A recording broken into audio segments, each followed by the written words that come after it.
Welcome to the Enchanted Ears podcast, where we discuss anything and everything Disney. I'm Angela. And I'm Joe, and on today's episode, we're going to be looking at the benefits of staying on property versus off property. So, we've done a lot of trip planning episodes. I mean, that's kind of part of this podcast, planning trips. Disney trips are a huge thing for a lot of people. But like when you go to Walt Disney World, there's a ton of hotel options on Disney property. But there's also a lot off Disney property too, and you can save money staying off property, but there's like trade-offs with that.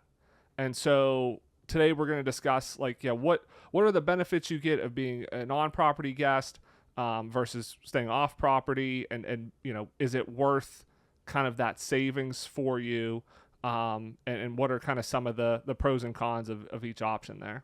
Yeah, I think this is a really interesting one because, again, as the non-trip planner in the household, I actually kind of had no clue the differences in price and perks. I know some of them, but I think it's really good to know, considering that, like I said, I'm not a person that is very cognizant of those things. Yeah, you're not in tune with I'm it just as not. much, yeah. Like I don't know. I don't find planning to be like too enjoyable. Right. Whereas I find planning to be like you enjoyable. love it. It's funny because I remember distinctly we've been on multiple walks, taking our dog for a walk, and you have run through an entire Disney vacation, and the whole time I'm like, oh, look at that leaf. Like I just let you talk. Because if you do not constantly run through every hour of your trip for 6 months leading up to it, something will go wrong. How can you not have a good trip? Wait, I like if to know. Don't do it. How can you not have a good trip? Easily. Hold on. Did I double negative that? Yeah, you double negatived it. Okay. But we've done both. So we've stayed on property. That's typically what we do. But we've also stayed off property as well. So we have some experience doing both. So we can kind of touch on our experience as well on some of these. But before we get into that, let's get to the Disney news of the week. So a lot of Disney news. I feel like it's been a while since we talked to Disney News because 2 weeks ago we pre-recorded that episode. Yeah. Last week I was away for work, so we didn't get an episode out, unfortunately. So it feels like it's been a while, and some big news came out. So we finally got word that Muppet Vision 3D is closing. The whole Muppets Courtyard area is closing. That's where Monsters, Inc. is going. I think a lot of people thought that. A few weeks ago there was D23 down in Brazil, and they talked about Monsters, Inc. again. Did not say where it was going to go, and so I think with that everybody's like, it's going to be Muppets. They're just waiting to say it.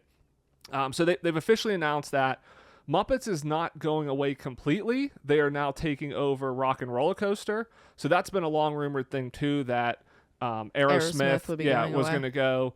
So that's going to become Muppets Rockin Roller Coaster, and then Monsters, Inc. is going to go in the Muppets Courtyard area there. So I mean, I don't hate this. I'm not a huge Muppets person. I think a lot of people that really love the Muppets really love Muppet Vision 3D. That was the last attraction, the only attraction Jim Henson worked on. So obviously there is some history with that. I am not as huge on the Muppets. Yeah, you're just not as connected to that. So I'm okay with this. And again, Muppets are staying. I have some thoughts on maybe where they're going with this. But I think you're kind of in the same boat. Like, I think you think this is a probably net positive overall. Yeah, I think, I don't know what the one thing that I'll miss is the thing that I think is the most shocking about the Muppets show. I'm going to make this word up, and I think I'm using it wrong, but that big brown. Sweetums. Is that what his name is? The Muppet that comes out, yeah, Sweetums. I love Sweetums. Yeah. I think that is like the best part of the show. I am frustrated that Disney is just continually moving away from having actors in their shows. I mean, they just got rid of the actor from the Spider-Man web slinger show. Yeah, that's a whole other thing. Yeah, the over in Disney California Adventure at Avengers Campus, the Spider-Man stunt show is now just a Spider-Man show. So there's still a cast member as Spider-Man, a live action Spider-Man, but he does not do any stunts. So he just kind of comes out, talks. They still have the animatronic. He does not crawl down the wall, and then he just comes out at the bottom for photos. So he's still there for photos, but he doesn't do any of the stunts. That was always my concern. We're getting a little bit sidetracked here, but that was always my concern with Avengers Campus was they put so much into the characters being there, and we've lost the Doctor Strange show is gone now, and now this Spider-Man show. Yes, it's still fun to see the Stuntronic, but like you're taking a huge part out of that, and every one of those that gets cut back makes the land less and less engaging. Yep. And the attractions, Mission Breakout's great. Web Slingers is okay. I don't think that's one you have to ride every time. So it gives you less and less a reason to go into that land. Right, exactly. I agree with that. I mean, I know that they do have the Deadpool show, and they changed it over to like a Christmas. I think they had it. I think it went away, and I think he came back for the holidays now of like story time with Deadpool Christmas. But that is a little pop-up area. I mean, that is not permanent. It seems like in any way. Now maybe long term it does, but to your point, kind of going back to the Muppets show. Yeah, and I think that's what a lot of people like about it too. Is the mix of animatronics, theater, actual live Muppets in the studio and everything. Yeah, I mean it's a funny show. I will say that I will miss the fact that it's indoors, and Hollywood Studios is another one of the parks where I think it can get a little warm. There's not a lot of like respite from the sun whenever it gets really hot, really humid. We haven't had a problem with that recently because we generally have been going to Disney in the in the early spring or in the fall when it's not really, really bad, but like the heat's not really bad. So I don't know. I just think that, to me though, this isn't, I'm a little disappointed, but I'm not. Like, I think it'll be a cool thing to add that to the Rockin Roller Coaster. And for me, honestly, it's a value add because I'm probably not going to ride the Rockin Roller Coaster every time. I haven't ridden it in years. But this will make me go on it. Now, I don't know how good it's going to be.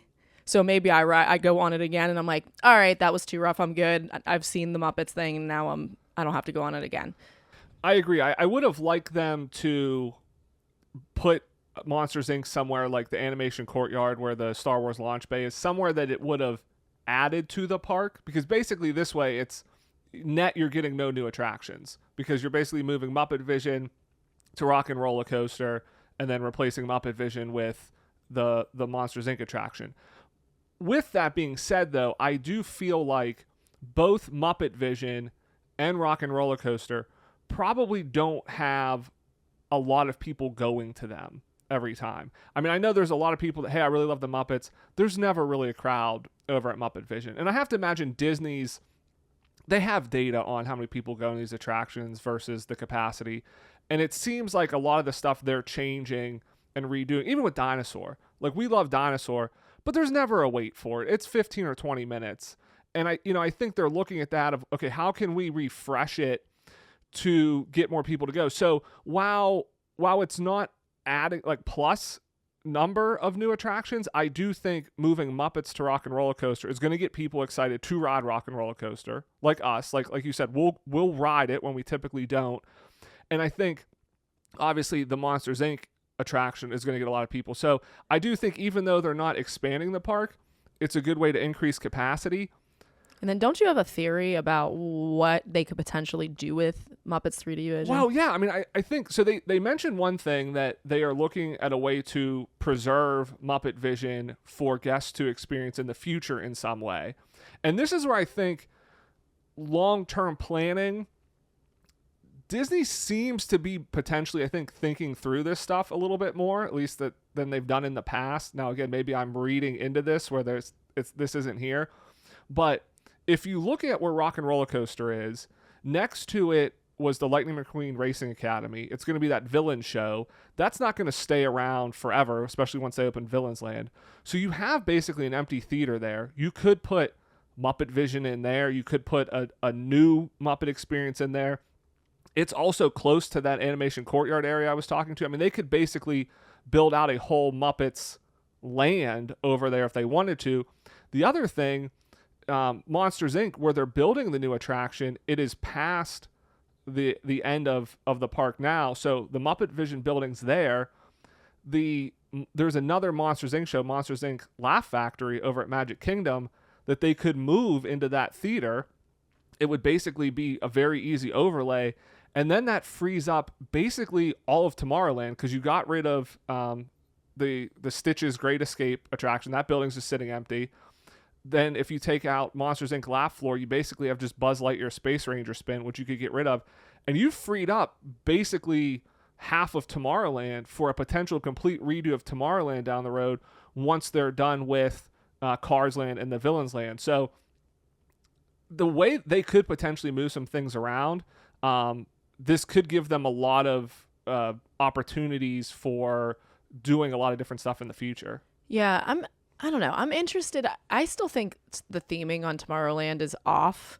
I feel like they're going to eventually have to think of a way to make it more easily applicable to their IP. I think also, like, you talk about like Monsters Inc. and like now there's going to be 2 rides for it. And what actually kind of blows my mind right now is still the only Moana in the parks. Like, they just added that like that splash pad area, but they're about to come out with a second movie. And we've mentioned before, it's like their #1 streamed movie on Disney Plus. So obviously it's massively popular. So, and I know the next movie, because I read a D23 article, was about like the future. So it said like the last movie focused on the past, and this next movie kind of, it like focuses on the future of her people. I'm like, the future, tomorrow. What if we get a Moana attraction in Tomorrowland? Well, I don't know. I don't think that's going to happen. I don't think so. That's really a reach. But to your point, but I love it. The theming in Tomorrowland's off, and right now, when it was Monsters Inc. and Buzz Lightyear and Stitch, plus you have Space Mountain and Tron, like it is a hodgepodge. So that's what I think. If they move the Laugh Factory out of there, they then kind of freed up that they can really rethink what is the vision of Tomorrowland and kind of do a complete overhaul of it. Kind of like what they did with Fantasyland, New Fantasyland. Like, they can kind of rethink all of that there. I think we are within 10 years of it not being Tomorrowland anymore. I really think, like, I could see that. I know they have like a plot of land for Villains Land, but like I could almost see them being like, oh, let's just put Villains Land there. But then you already have space. Yeah, you don't have enough space for I think everything they want to do. I think it stays Tomorrowland, but I think they can update it. The other thing I think that's interesting that Disney seems to be doing, because again, the Monsters Inc. coaster is going past Muppets, so they can start that construction. They mentioned it's going to start in 2025. They can start that and keep Muppets Courtyard open for a while, because most of that is just going to be a retheme of the existing buildings. Similar to what they're doing over at Animal Kingdom, where they can start on Encanto, Indiana Jones can stay until later. What's interesting is, because we've talked about it takes them so long to build these attractions, they don't want to close all of this stuff and then not have anything for 4 or 5 years. So what they can basically do is kind of time this, that over the next 2 or 3 years, Epic Universe is open. They got a bunch of new stuff up at Universal. So what's Disney have new? Well, they're going to have They don't have anything new, but they have like the farewell tour of yep. all your favorite attractions. They can have Dinosaur, and then they can have... And then they time them systematically so that they're spaced apart. Right. And then the new one's open. Yeah. So essentially they have a steady stream of like the diehards coming down saying, I have to ride Dinosaur one more time. And one other thing I was just thinking about while we were talking about, you mentioned Dinosaur, and that for me, like I think I feel about Dinosaur the way a lot of people are feeling about this Muppet Vision.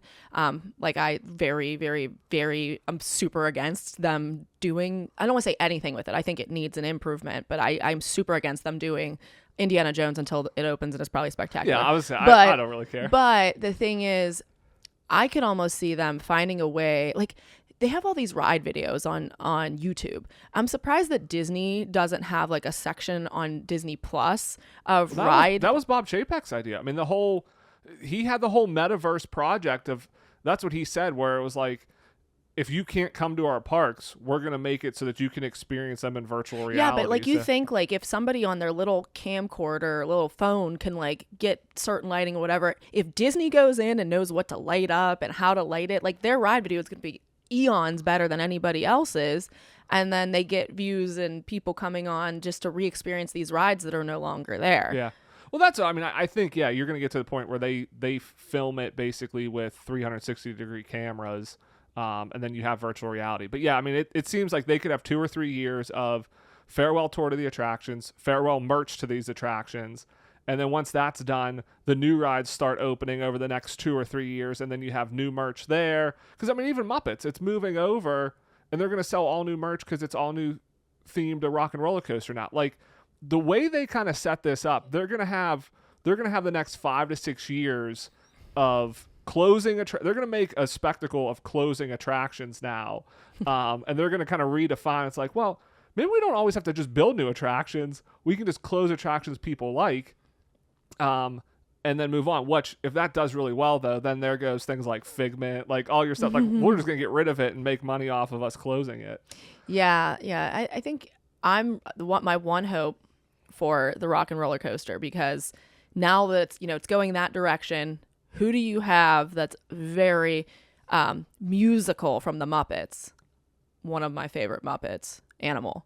Yeah, I mean, they said it's going to be Electric Mayhem, which Animal's in, but it's going to be like all the Muppets. And yeah, I think they're going to have.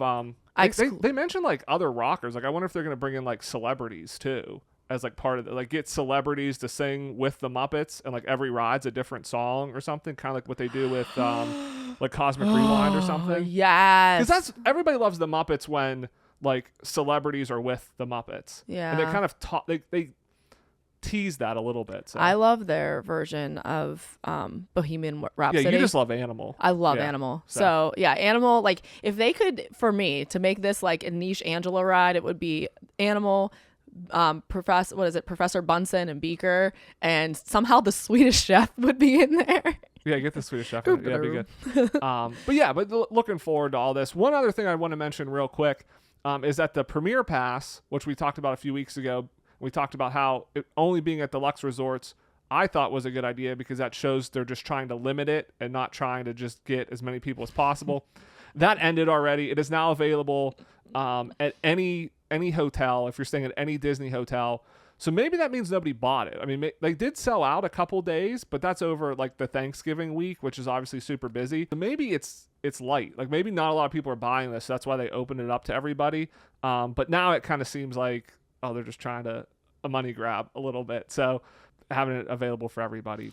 I don't know. Maybe kind of going along with our episode, they'll just open it up just fully after a while, and it won't just be a perk of staying in one of their hotels. So that's a good kind of segue. So now getting into the benefits of staying on property versus off property. That is one of the things. So if you are staying off property, you cannot access the Premier Pass at all.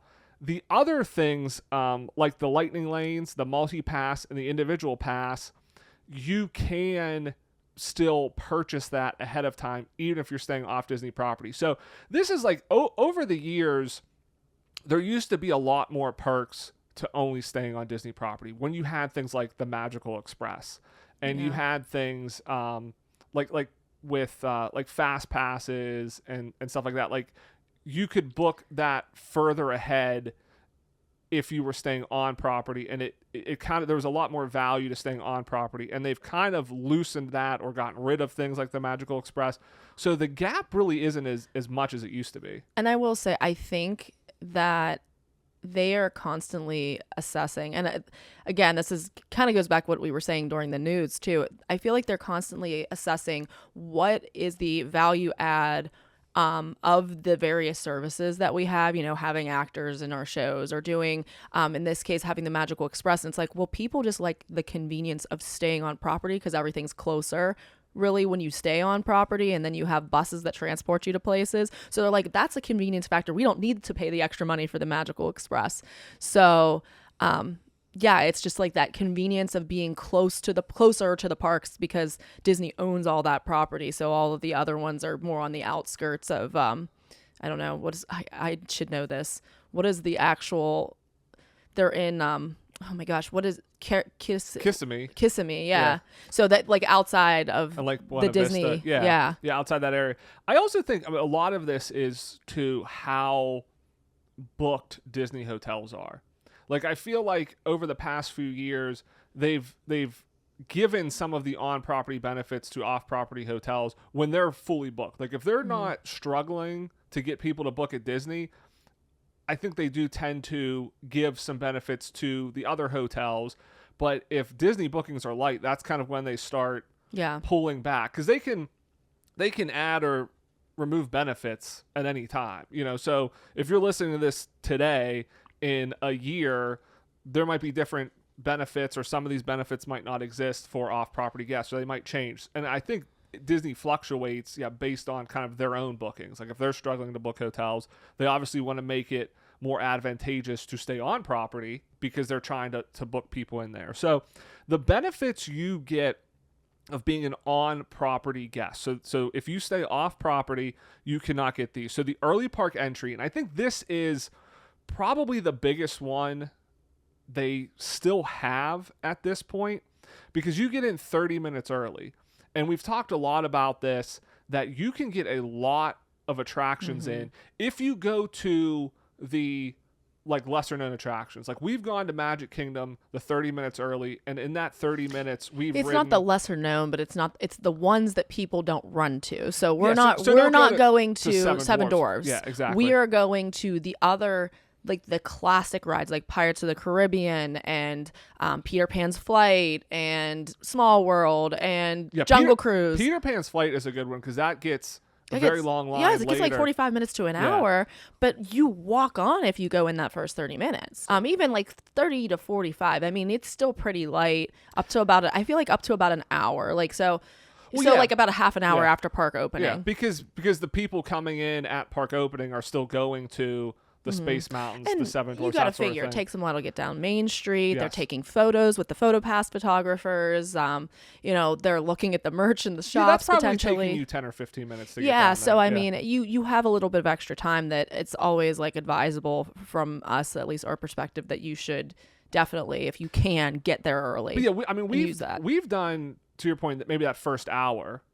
I think we've done 5 or 6 attractions at Magic Kingdom before, where we've done Peter Pan, Small World, Haunted Mansion, Pirates, easily. I think we should, as a challenge, go and rope drop this and time out over a couple days. This sounds like a good thing for us to do this year when we have our annual passes.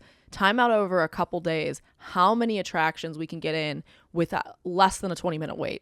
Yeah, in that first half hour. Like half an hour. No, like as soon as the wait gets to 20 minutes or longer, then we stop our count and we said, okay, we got 8 rides in. Okay, we got 6 rides in. And then we could take like an average and say, okay, this is how much, at least during the week that we went. I think that would be fun. That would be a fun challenge. That would be. It'd be interesting, to kind of see those trends. So I think this is the big advantage of staying on property, because getting in 30 minutes early really does add up. The other thing, if you stay, now this is only deluxe resorts, but if you do stay on property at deluxe resorts, they have the extended evening hours on certain nights for the parks, which I was telling you, it seems like it's always over marathon weekend, but at before all of the races, and so the day you don't want to stay out late. Like hey, after the marathon's done, after I'm done racing, sure, I'll stay out till midnight, 1 a.m, but I'm not doing that the day before I gotta get up at 3 a.m. for a race. I mean, you have that cumulative fatigue, and your body just like needs that rest, so it's hard to drag yourself or keep yourself out late. I'm thinking right now, talking about like how you have to, plan things out in advance. I'm thinking about how I want to rope drop Magic Kingdom that Monday after the marathon, and I'm like, is that really feasible? But it's feasible, but is it necessary?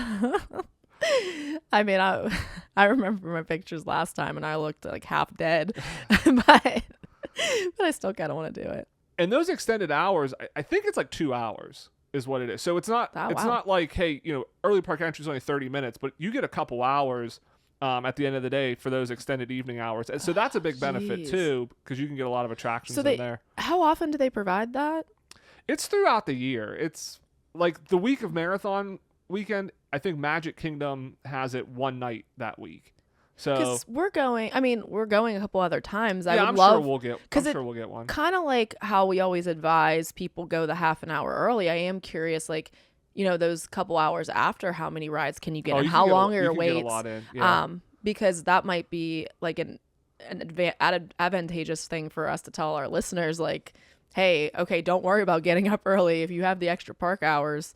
The people take their kids home. Yeah, again, you have to stay at deluxe. Yeah. So you're paying more, obviously. Yeah, for that's that. true. So, one of the additional benefits Disney added for 2025, if you're staying on property, the day you arrive, you get a free day at the water park. Yes. So that is a nice benefit. You can go to the water park. So especially if you're somebody that like maybe you fly in midday and you're like, it's probably not worth paying, $100 and some for a park ticket to go in for a few hours. You can go to the water park. So that's a nice feature they have. Now, when you get into, like I mentioned, the multi-pass Lightning Lane kind of single pass, you can still book in advance. So if you're staying on property, you can make those purchases 7 days in advance. If you're staying off property, you can still book them in advance, so you don't have to worry about waking up day of, which is nice. You can kind of plan ahead, but it's 3 days in advance. So the thought goes, there's going to be less available 3 days in advance versus kind of the 7 days. So you still can book in advance, but the added benefit is you may not get the best options or all of the attractions you want because everybody staying on property basically had a 4-day head start on you. When it comes to dining plans, dining reservations, if you're staying on property, you can book all of your dining reservations at the 60-day mark before your trip starts. So if you're staying for 5 days, the first day of your trip, 60 days before that, you can book dining reservations for all 5 days. If you're staying off property, it's a rolling 60 days. So you can only book 60 days in advance. So you basically would have to book Monday, every day. then Tuesday, then Wednesday, then Thursday. Exactly. And getting the That's dining plan, annoying. is also only available with a Disney hotel package. So if you're staying off property, if you're somebody that likes to use the dining plan, that's not available for you off property as well. I think that the dining plan one, that one's kind of tough because you got to go every single day to kind of book those reservations, which is tough because they go quick. And if somebody, again, if you're there 5 or 6 days and you can book out that ahead, it's nice to kind of book it all at one time versus Monday. All right, now I gotta go on Tuesday. You're gonna be up at 6 a.m. every day for a week to book all your dining reservations. We've done episodes on the Disney dining plan before, and basically it's not generally a necessity. In fact, you usually get taken a little bit. You're not really saving money. It's more the convenience factor. It's more a convenience factor in knowing this trip's paid for. Yeah. When I get there, I don't need to pay for anything. But you're right. But if you're somebody that loves the dining plan and wants to always get that, you have to stay on property. Like off property isn't an option for you. And like we already mentioned, the Premier Pass, you have to stay on property for that. Now, if you do stay off property, some of the benefits are there's a variety of hotels. So if you are somebody that always stays at Marriott's and you have Marriott points loyalty program and you can get free nights there, or Hilton, a lot of people travel for work, and if they stay at one hotel chain, they kind of rack up points. You can't cash those things in if you stay at Disney because they're all owned by Disney. But if you stay off property, there are a ton of Marriott and Hilton and all sorts of brands. So you can use those points, that sort of thing. The other thing is you typically are cheaper, and we'll kind of get into some of the price differences here. But also, I feel like it's easier to find a variety of rooms. So if you need a larger room because you have a larger group or things, typically Disney, they have the family suites at Art of Animation, but most of the multi-bedroom or larger suites are going to be at your deluxe resorts and things like that. Typically all the Disney hotel rooms are very similar.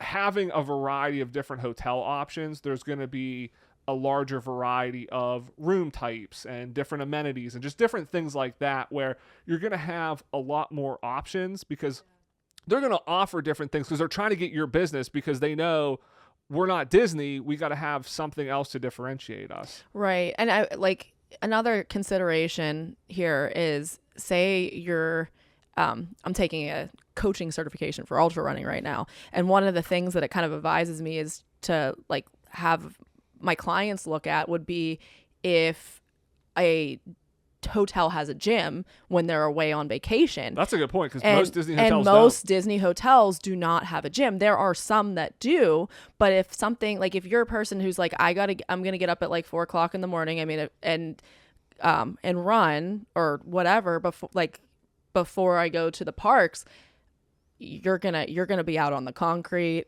if you're lucky. I mean, a lot of Disney hotels probably don't have a good place to run. If you're staying like Art of Animation, you can go around. Is that Mirror Lake? I think it's Hourglass Lake. Hourglass I think Lake? most of them have a running track, because even All Stars, when we stayed there, they have I mean, it's basically the sidewalk kind of out and back, but they all have some sort of designated running area, so you're at least not on the road, I guess is what I'm trying to say. Like, you don't have to worry about like safety. But you're right, but like you're out kind of on the concrete. But if you stay at like a Hilton or one of those property places, I think your likelihood of having a gym is probably a little bit higher. Yeah, I think you can also probably have a shot of finding a hotel that offers like a free breakfast. Yeah. Like, I mean, you got to think about that. Like, if you're staying on Disney property, even if you're staying at the All Stars, which are the least expensive hotels, you're probably looking at $10 or $15 a person every morning just for breakfast. Now, obviously, you can order, a lot of people like order like Walmart orders or Amazon orders to have food, so that way you can just have cereal or whatever, something like that to eat, so you're not always paying for Disney food. But I think, a lot of hotels, Hilton's, Marriott's, like a lot of these hotels, again, I don't know at Disney, but other places we've traveled, they typically offer some sort of free breakfast. I know it might not be that prevalent at Disney just because people aren't expecting that, and again, it's going to be a little bit more, but there's potentially that option too of having something there where maybe you have a shot at finding something with a free breakfast there. If you do stay off property, and I think a lot of people hesitate because they're worried about, like you kind of mentioned earlier, like transportation, the closest to the park. So if you're renting a car and you're staying off property and you're going to drive to Disney, you are going to have to pay for parking. It's $30 a day at the park. So just kind of factor that in. And we've never done that. We've never rented a car. So I think that I can imagine that I think that would kind of not be wonderful, because those are probably some pretty big parking lots. So then not only are you parking and then getting into a hot car in Florida, but also you're walking to the walking to your car. I'm sure I think that I've seen before that they have shuttles. They have the trams. I think they have little trams to help get you to your car. But again, it's just something to consider when you're walking all day in Disney. I think if you're renting a car, it's probably because you're not just going to Disney. Yeah. Maybe you're going to Legoland. Maybe you're going to take a day and go down to Universal. Or I was even thinking like go to the beach. Tampa. Go to the beach, or go to like Busch Gardens down in Tampa. So I think that's probably why you're renting a car. Maybe you're close and you're driving in, so you have a car. But that's something to keep in mind if you want to park at the Disney parks.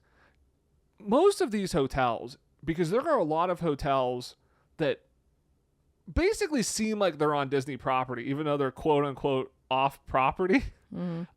They have shuttles, a lot of them, and they will shuttle you for free to the parks.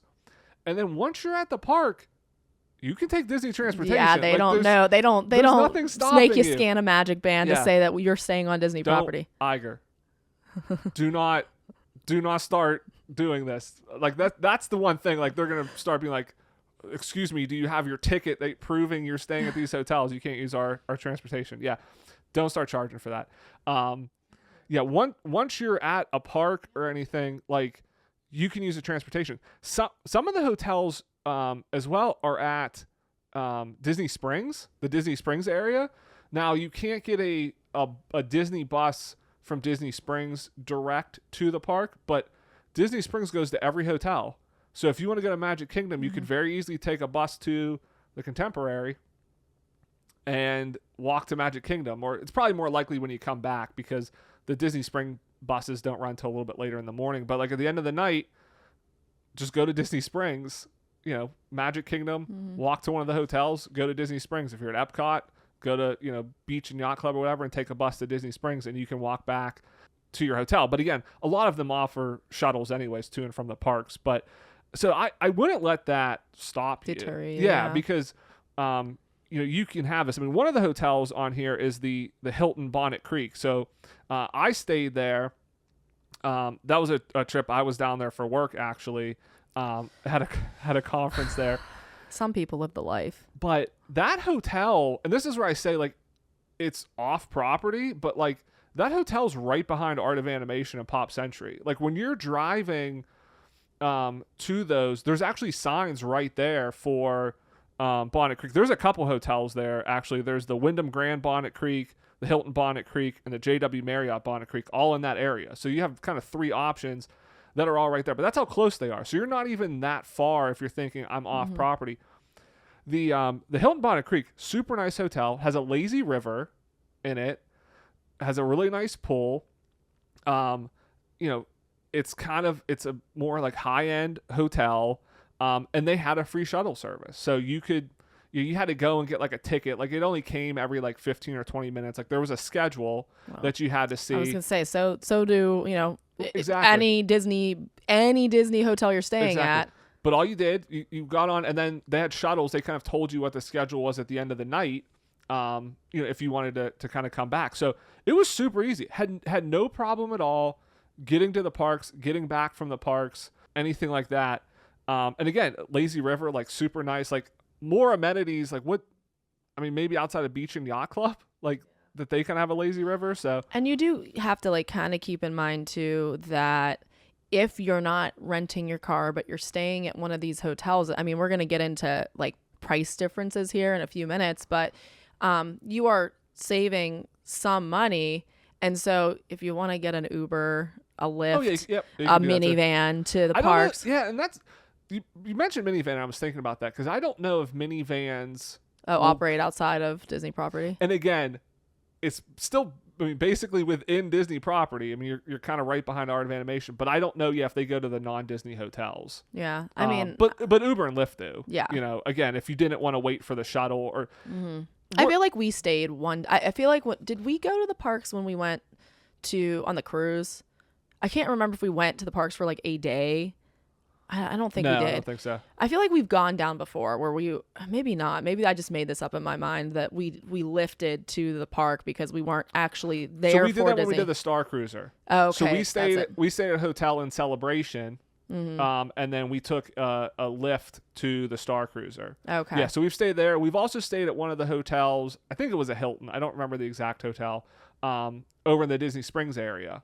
For like a night before. Now we didn't go to the parks from there, but they had a shuttle service to the parks. And again, I mean, like you're right at Disney Springs. There was a walkway over the road that took you to Disney Springs. Yeah.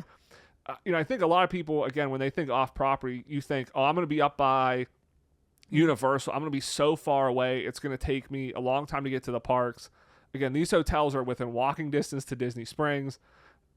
Celebration's a little bit further away, but like right by Art of Animation, like you're very close to these things. I think the only downside to these when you're doing a shuttle service, like like I mentioned when I used the shuttle service, was like at the end of the night, again, it's like kind of very certain times, and it kind of gets a little bit sparse, and they don't run as long as Disney buses do. So you may run into a situation like if you want to stay real late, you may have to like take an Uber or a Lyft back because it's just the shuttle's not running that often because there's not tens of thousands of people they're trying to move. They have a much smaller group just staying at that hotel. So that is something to kind of keep in mind. But again, never really an issue there. So yeah, so let's talk through some of the pricing because the benefit of off property is the lower pricing that you have there. So looked at a couple different time periods. Generally lower pricing. Yeah. Depending on how nice the hotel and time. Right, in 2025. So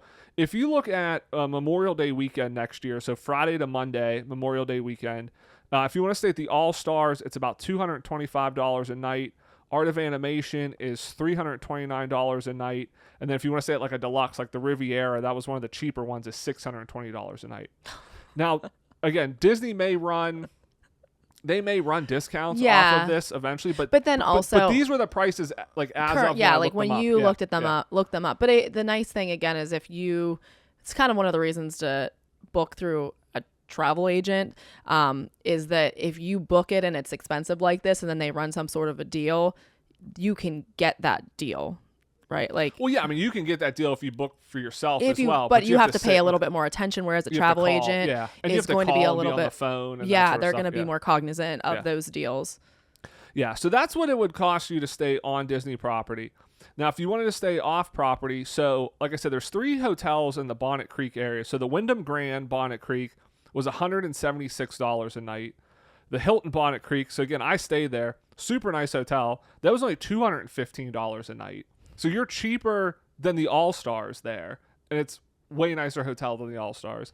And then the JW Marriott Bonnet Creek. But it's not themed. It isn't themed. You're right. Yeah, you don't have the theming. But if you're not somebody that's spending a lot of time at the hotel for theming, and again, they have a lazy river. Like, Yeah. I'd take a lazy river over All-Star theming. I'm just saying. Depending on time of the year, I would. I'm just saying. And then the JW Marriott Bonnet Creek, that's going to be more your higher end, $439. So even that's not too bad. Now, there's a couple hotels over at the Disney. That's awful.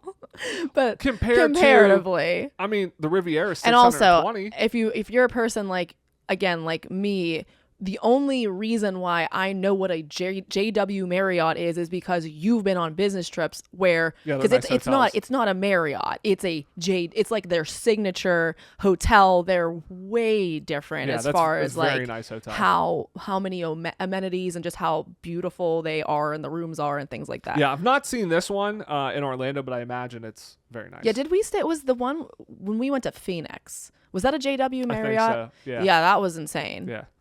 So over at the Disney Springs area, I looked at the Hilton Lake Buena Vista. That was $149. And then the Wyndham Lake Buena Vista is $179. Now, again, I don't remember which one we stayed at over the Disney Springs area.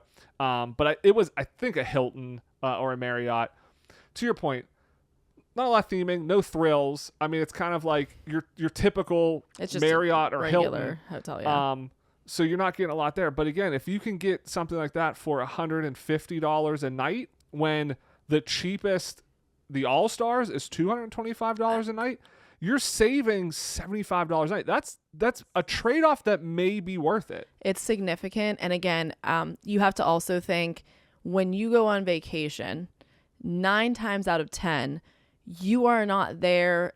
Like your memories from that vacation are not the hotel. Like the only reason why I'm like what we were just talking about when we went to Phoenix, that was a super nice hotel, but I couldn't give you all the details, but I remember like that actually as a point in my memory of how nice our hotel was. But I can't tell you which one of these hotels we stayed in when we went to Disney because that wasn't our focus. Yeah, I mean, we've talked about this to a certain extent where we are not people that spend a lot of time at the hotels. Mm-hmm. Now, there are some people, like if you have really little kids and you're going back in the middle of the day, the pool, the amenities are going to matter more to you. But again, you have a lot of options and off the property. Closeness of like, you know, where can I get dinner? And like those kinds of things do that matter. Matters. But kind of outside of that, like you're not really going to Disney to spend a lot of time in the hotel. So like unless you're staying at a deluxe that has like super high-end theming, yeah, to your point, like Animal Kingdom Lodge. Yeah, like they've basically made the rooms kind of all the same. So it doesn't really matter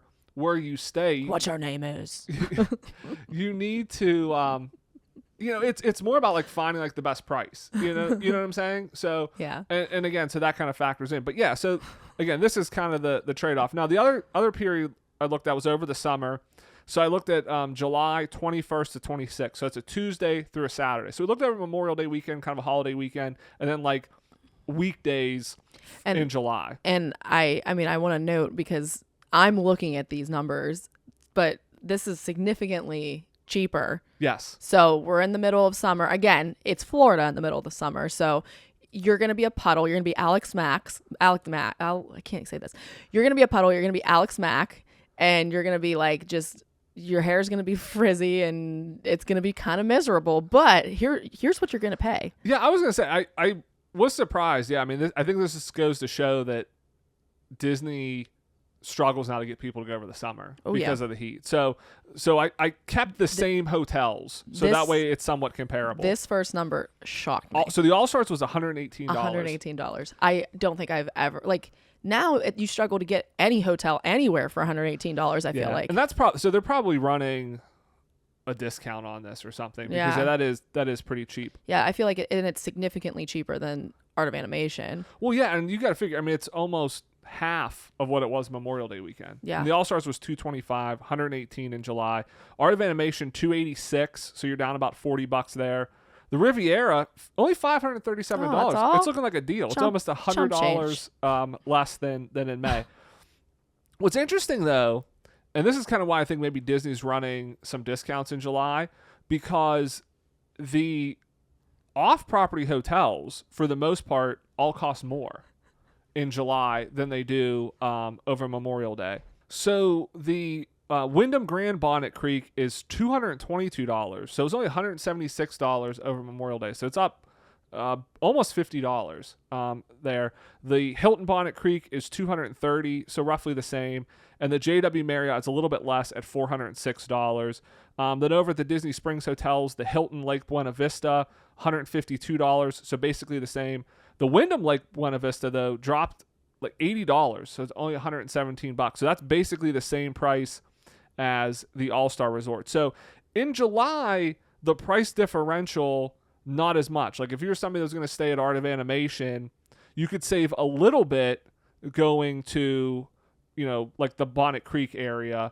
You could save a decent amount going to Disney Springs, but again, that's a little bit more away from the parks, but not as much of the differential versus like a Memorial Day weekend where you're saving over $100 a night on a room. So I think if you are somebody that's interested in staying off property, in some cases maybe it does make sense. Some cases maybe it doesn't. It depends on the time of year. It depends on the discounts Disney's running, but it's maybe worth looking at because again, $75, $100 a night savings, that's going to pay for your food, your merch. Maybe you can get an extra day of like lightning lanes that maybe you weren't going to get, so you can get some more attractions in. And yes, you're losing some benefits, but it might be worth it. Like there's definitely a number where, hey, if you told me I'm saving X number of dollars, I'm okay that I can only book my lightning lanes 3 days in advance. And maybe I don't get in the park 30 minutes early because I can kind of make up for it in other ways there. Yeah, absolutely. I think it's definitely worth looking into. It's definitely worth consulting a travel agent over. It's definitely worth just, having that in mind because it does sometimes feel like not an option. But the more you look at it and kind of like listen to you did some good research on that, it definitely is something that, you should at least have in the back of your mind. Yeah, definitely. Well, that wraps up our show for this week. I want to thank everybody again for listening. If you've not done so, please leave us a rating or a review. Subscribe wherever you get your podcast. It really helps, and we really appreciate it. Thanks for lending us your ears. Have a great week, everybody, and we'll see you here next Monday. Bye-bye.